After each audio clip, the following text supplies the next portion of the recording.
አንደኛ በአስቸኳይ መምጣት አለባቸው። ካልመጡ ግን ያው የፕሮፌሽናል ላይሰንስ አለ ላይሰንሳቸውን ይዞ መቀጠል እንደሚከብድ በዚህ መናገር ፈልጋለሁ። እነኚህ የሕክምና ባለሙያዎች የደሞዝ ጥያቄ ብቻ ሳይሆን ስግብግብነት የግል ሆስፒታል ውስጥ እንዳይሰሩ ላይሰንሳቸው መነጠቅ ነው ያለበት። የትኛውም የግል ሆስፒታል ውስጥ እንዳይሰሩ ላይሰንስ ኢትዮጵያ ውስጥም ሆነ ከኢትዮጵያ ውጪ ወጥተው እንዳይሰሩ ላይሰንሳቸው መነጠቅ ነው ያለበት። ምን ይሰራል አሁን ሐኪም ፖለቲካ ውስጥ ምን ይሰራል? ደም እየፈሰሳት በምትሞት እናት ሀገር ላይ በነገራችን ላይ በአለም ላይ ጻዕዳ የሆነ ዲሲፕሊን ያለው ጋዜጠኝነት ሙያ ብቻ ነው። ሕክምና ሰውን ሊገል ይችላል። የጤና ባለሙያዎች ሙሉ የሥራ ማቆም አድማ አደረጉ ማለት ሰላማዊ ትግል ብቻ ሳይሆን ትግልም አይደለም።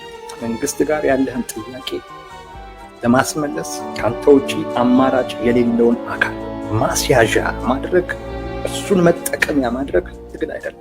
ይሄ ሰላማዊ ትግል አይደለም፣ ትግልም አይደለም አልለውም፣ ግን አደገኛ ወንጀል። በመላው ዓለም ስለነዚህ ነገሮች ይነገራል። ከየት መጡ? ምንድናቸው? እነዚህ ነገሮች ምንድናቸው? እንዴት ይሄንስ ቅርጽ ሊይዙ ቻሉ? የሰው ፊት የሰውና የፈረስ አይነት ቅርጽ እንዴት ሊይዙ ቻሉ? ጄኔቲክ ማኒፑሌሽን አለ ማለት ነው። ኢግኖራንስ ኢዝ ብሊስ አለ ወዲ ዜናዊ።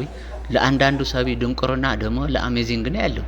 ለነዚህ የሰቢና የፈርዳ ክልስ ፋርሴ ቡላዎች ደግሞ ዳቦ መብላት አቃተኝ ለአሉ የሕክምና ባለሙያዎች እያረጉ ላሉት አድማ አቋርጠው ወደ ስራ ካልተመለሱ የስራ ላይሰንሳቸው ይነጠቅ ይላሉ።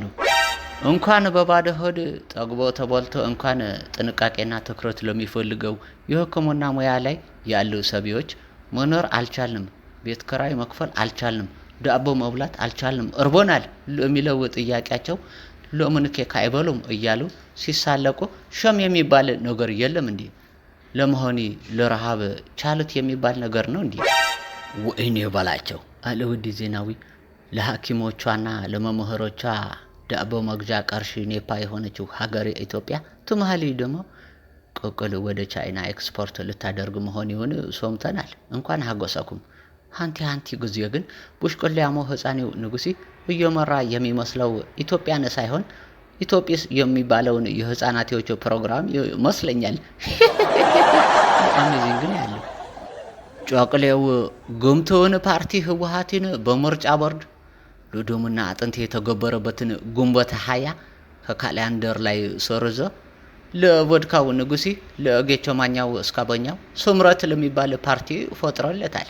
ለጌቾ ደውዬ ለአዲሱ ፓርቲ ስሚ ለምንድነው ስምረት የተባለ ስለው ያ ዮቹክ ሸኔ ጌች ምን አለ? ለእኔ እንደውም ስምሪ እንዲባል ነበር የፈለኩ። ለእኔ እኮ 4 ኪሎ ሲሆንና ቸችንያ ሲሆን ሁሉ ነገር ቸክ ነው የሚመስለኝ፣ ሁሉ ነገር ከስጋ ነው የማገናኘው። ለሆነ ጊዜ ለህወሓት ለራሱ ህዊ ነው የምላት አላለኝም? ዋይ ሸኔንስ ምንድነው የምትል ስለው ሸሌ ነው የምል። ዋይ ለእኔ በጣም ገርሞኝ ለመሆኒ የአማራ ብልጽግና ማን ነው የምትላት ስለው ለእሱ ምን አለ? ቄጤሳ ነው የምላት አላለኝም? ለአሜዚንግ ነው ያለው። ቄጤሳ በአፋን ኦሮሞ እኩል ነን ወይ ደግሞ መሃል ነን ማለት ነው።